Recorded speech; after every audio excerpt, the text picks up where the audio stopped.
कोयला राजधानी धनबाद में आज निरसा क्षेत्र में कई स्थानीय मजदूरों को कोयला खदान में दबकर मरने से मृत्यु हो गई है। आइए हम वहाँ के प्रशासन एवं स्थानीय लोग से बात करते हैं।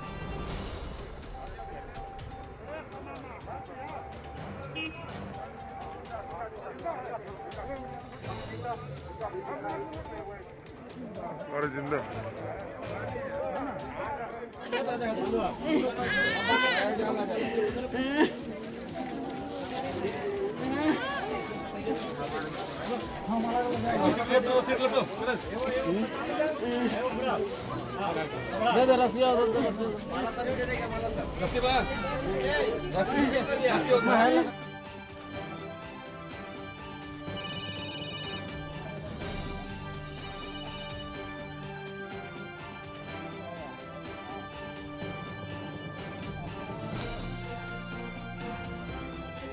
यह वही पुरानी खदान है जिस बीसीसीएल और ईसीएल कंपनी ने निकाल चुका है और आज स्थानीय में दूसरे ढंग से कोयला काटने का काम करते हैं और उनकी उसी में एरिया है उससे सटा हुआ इवन माइनिंग एरिया में भी लोग आके असुरक्षित तरीके से डेंजरस रास्ते हैं उनके माध्यम से आके माइनिंग करते हैं। ईसीएल को कहा गया है कि एक्सेस कंट्रोल अपने एरिया का सुनिश्चित कराएं, वैसे लोग नहीं आए वो इंश्योर करें।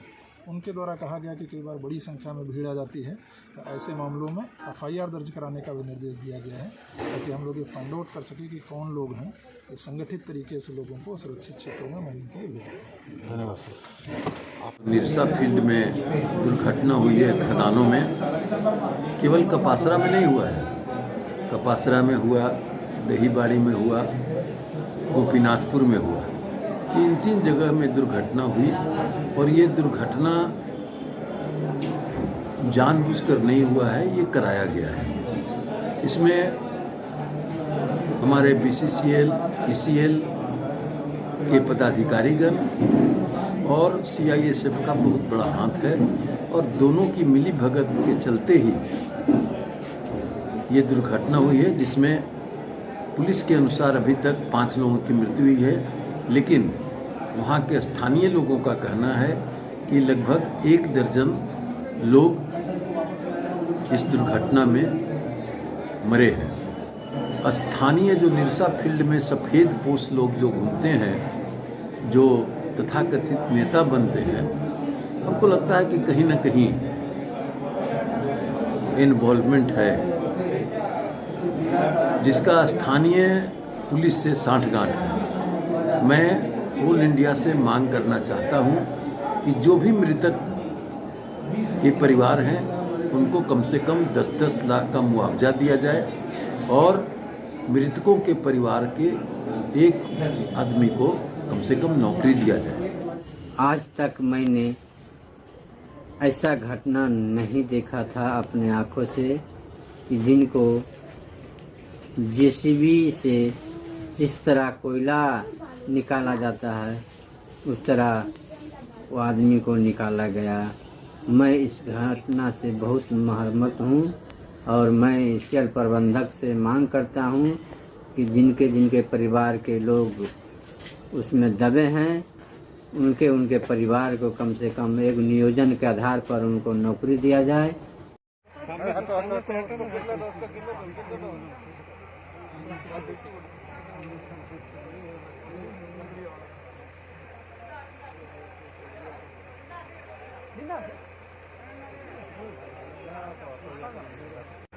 घर का भी सामने थोड़ी आएगा, सब ऊपर में है, दिख रहा है।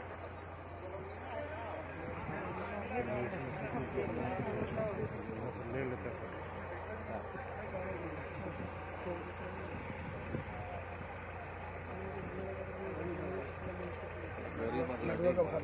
भाभी है ना?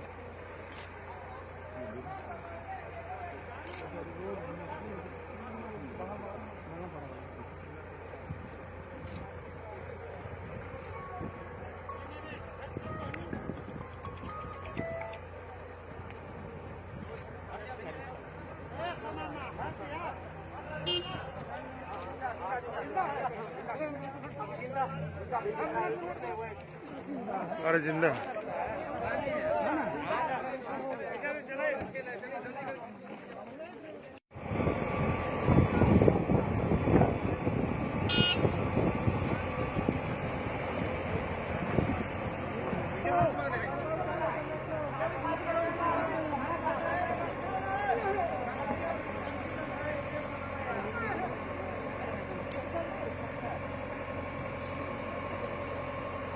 मिलल दे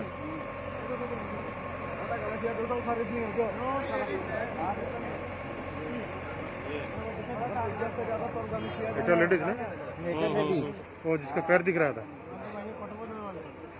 हाँ वही उधर से निकला इधर को बाहर आएगा लोग उधर से चढ़ेगा हटिए हटिए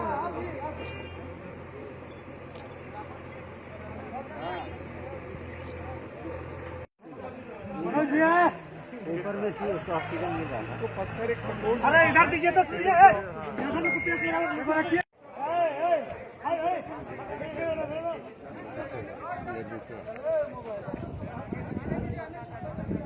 आप एक चिट्ठी जो भेजे हैं सरकार को जरा भिजवा दिया सर एक जो हादसा हो गया है बस उसी में है हम फिर बात करते हैं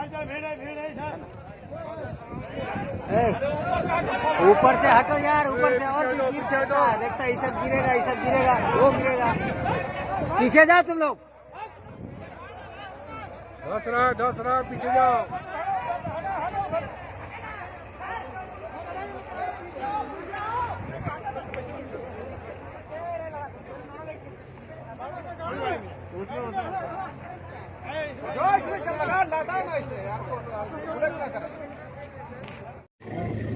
लीगल किसी भी तरह की माइनिंग कर रहे हैं डेथ के बाद में प्रशासन का और पुलिस को स्पष्ट निर्देश है कि परिवार को किसी तरह की कोई पीड़क कार्रवाई नहीं हो, उनको ये डर नहीं हो कि हमसे पूछताछ के नाम पर या किसी नाम पर परेशान किया जाएगा। तो ये मैसेज एकदम लोगों को क्लियर रहे कि प्रशासन पुलिस उनके साथ में है। हम लोग उनको विक्टिम ट्रीट करते हैं कि कोई है जो उनको चाहे पैसा दे के या कोई दूसरा लालच प्रलोभन दे के डरा धमका के ऐसे काम के लिए यूज़ करता है। मेन फोकस थाना का पुलिस का इस चीज़ पर है कि जो ऑर्गेनाइज तरीके से उनको असुरक्षित माइनिंग में यूज़ करते हैं वैसी जगहों पर भेजते हैं जहाँ पर कि उनकी जान को खतरा हो सकता है। इन्वेस्टिगेशन के दौरान जांच के दौरान चार्जशीट में उनके नाम सामने आए वो इंश्योर करें। कल के मामले में भी जैसा अभी एसडीपीओ ने बताया है कि कुछ 2-3 लोगों का शनाख्ती लोगों ने किया है और उनकी धरपकड़ की कार्रवाई की जाएगी। दूसरा कि ईसीएल का ये लीज एरिया है। पहले लेवल पर ईसीएल को इंश्योर करना है कि सुरक्षित तरीके से माइनिंग के लिए यहाँ जो भी चीज़ें चाहिए, जितना आवश्यक पुलिस बल चाहिए वो अपने हेडक्वार्टर से डिमांड करें।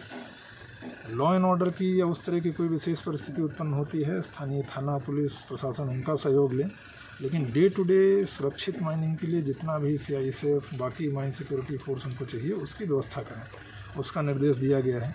डीजीएमएस के जो पदाधिकारी हैं उनके द्वारा बताया गया कि कई बार उनके विजिट के दौरान अनाधिकृत को इस एरिया में रहना है, दूसरे लोगों को जान माल की क्षति का खतरा नहीं हो, इसके लिए ईसीएल प्रबंधन ये इंश्योर करे जो भी पुलिस बल प्रशासन उनको सिक्योरिटी चाहिए उसकी व्यवस्था करें। कल की मौत के लिए किसको जिम्मेवार मानते हैं आप?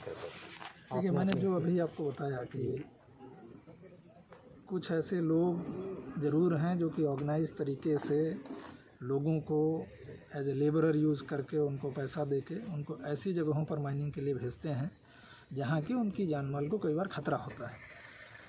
पुलिस को ये स्पष्ट निर्देश दिया गया है कि अपने एफआईआर की जांच के क्रम में वैसे लोगों की पहचान, उनकी चार्जशीट, उनकी गिरफ्तारी वो इंश्योर कराए।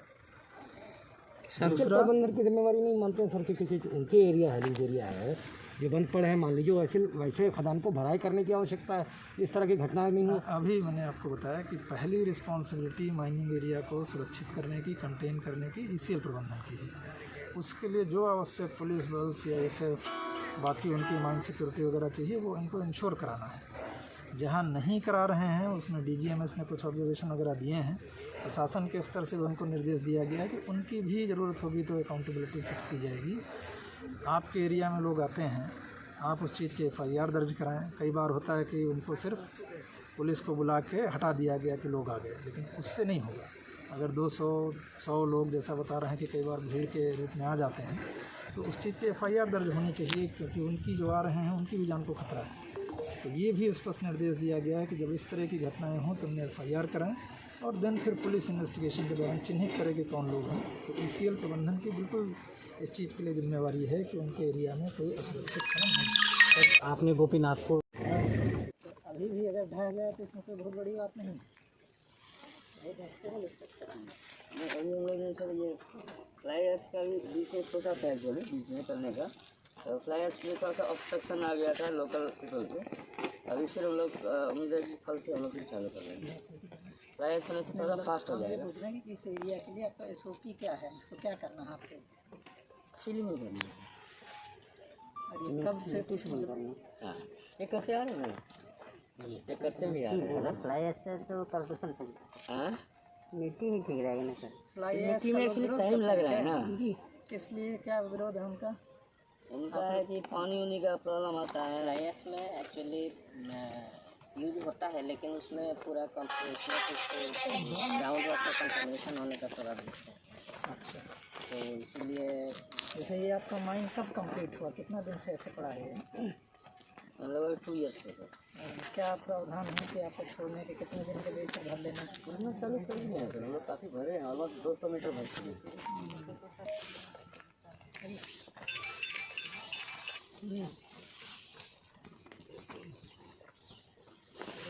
टेंडर निकालते होंगे, कॉन्ट्रैक्टर होंगे?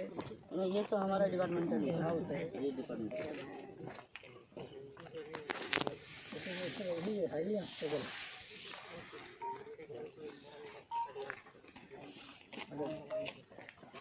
अब सच अनस्टेबल नहीं, लेकिन नीचे आके कोई अगर कुछ करेगा तो बिल्कुल इसके गिरने के, डैमेज के, सब चीज़ के चांसेस हैं। चलिए हम बैठेंगे। देखिए, 2 दिन पूर्व जो निरसा फील्ड में दुर्घटना हुई है खदानों में, केवल कपासरा में नहीं हुआ है, कपासरा में हुआ, दहीबाड़ी में हुआ, गोपीनाथपुर में हुआ, 3 जगह में दुर्घटना हुई। और ये दुर्घटना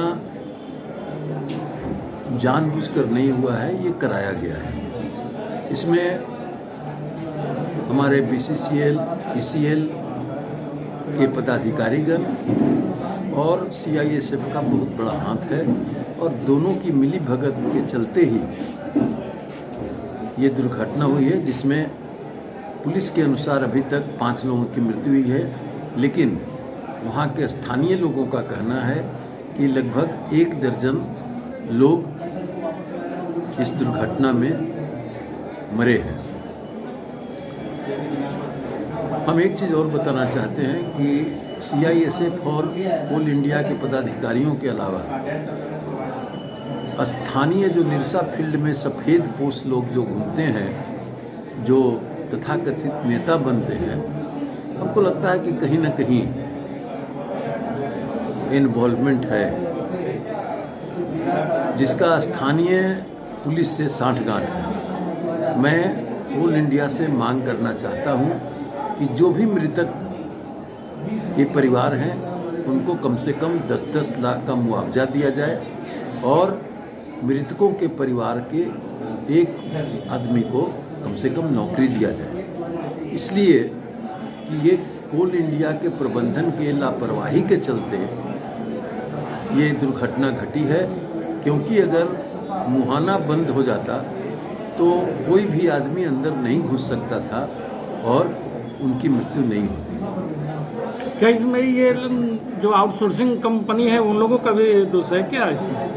देखिए, आउटसोर्सिंग कंपनी काम करती है, लेकिन उसको प्रबंधन को काम कराना चाहिए था, मुहाना बंद कराना चाहिए था। जो गोफ छूट जाता है उसको बंद कराने का काम प्रबंधन का है, इसलिए सबसे ज़्यादा जिम्मेवार प्रबंधन है, और उसके बाद CISF है, जो एक भी कोयला चोरी का मुकदमा दर्ज नहीं कराता है, जबकि करोड़ों करोड़ रुपया का यहाँ रोज कोयले की चोरी होती है और कोल इंडिया को चूना लगाया जा रहा है। इसलिए इसमें CISF और ऑल इंडिया के पदाधिकारियों को सबसे ज़्यादा हाथ है और उसके बाद ही तीसरे आदमी का किसी का हाथ है।